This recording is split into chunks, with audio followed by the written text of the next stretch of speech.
નમસ્કાર વિદ્યાર્થી મિત્રો, આપણા ઓર એજ્યુકેશન યુટ્યુબ ચેનલમાં તમારું સૌનું હાર્દિક સ્વાગત છે. મિત્રો, આજનો જો આપણો ટોપિક છે એ છે BAOU previous year questions.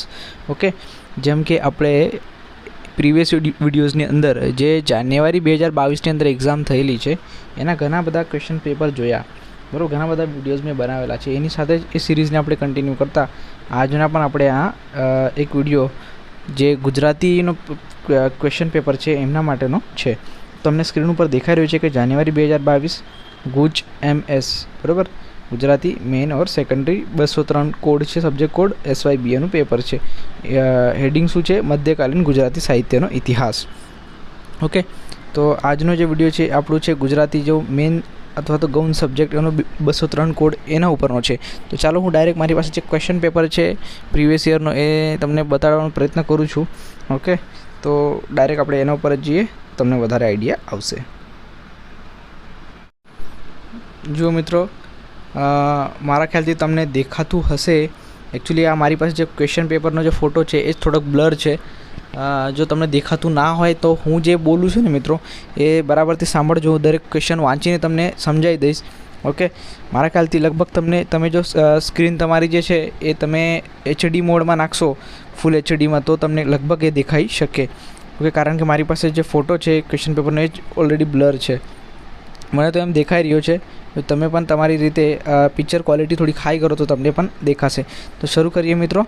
SYBAનું paper Gujarati MS 203 મધ્યકાલીન Gujarati સાહિત્યનો ઇતિહાસ. ઓકે, પહેલો તમારે જે રીતનું પ્રશ્નપત્રનું સ્વરૂપ છે એ રીતનું જ છે. 10 માર્કના પ્રશ્નો છે. દરેક પ્રશ્નને ઓરમાં એક પ્રશ્ન છે એટલે તમને સરળતા રહે. બેમાંથી કોઈ પણ એક ક્વેશ્ચનનો આન્સર તમારે આપવાનો છે. એ રીતના જ મોટા મોટા પ્રશ્નો અહીંયા આપેલા છે. સૌથી પહેલો પ્રશ્ન શું છે તો કે મધ્યકાલીન ગુજરાતી સાહિત્યની વિશિષ્ટતાઓ જણાવો. એની ઓરમાં છે નરસિંહ પૂર્વેના જૈન કવિઓ અને તેની કૃતિઓ વિશે લખો. પછી બીજો પ્રશ્ન છે નરસિંહ મહેતાના જીવન અને કવનનો પરિચય આપો. એની અથવામાં છે જ્ઞાનમાર્ગી કવિ અખાના તત્વ વિચાર વિશે સવિસ્તૃત સમીક્ષા કરો. આ જે બધા પ્રશ્નો હું વાંચું છું ને મિત્રો એ બધા 10 માર્કના છે. ઓકે, ત્રીજો પ્રશ્ન છે ગુજરાતી આખ્યાન કવિતાના સ્થિત યંત્રો વિશે નોંધ લખો. એની અથવામાં આપેલું છે મધ્યકાલીન સાહિત્યના ઉત્તમ આખ્યાનકાર તરીકે પ્રેમાનંદની સિદ્ધિ મૂલવો. ઓકે, આ બધા 10 માર્કના પ્રશ્નો હતા. 3 પ્રશ્નો એટલે 6 આપેલા છે. એમાંથી તમારે દરેક પ્રશ્નની અંદર એક ઓર છે, એની અંદર બેમાંથી કોઈ પણ એક લખવાનું છે.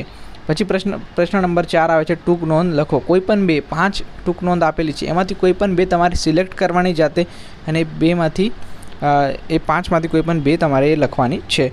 ઓકે, એના એકના તમારા 5 માર્ક્સ છે એટલે એવી 2 લખવાની છે, એટલે ટોટલ 10 માર્ક થશે.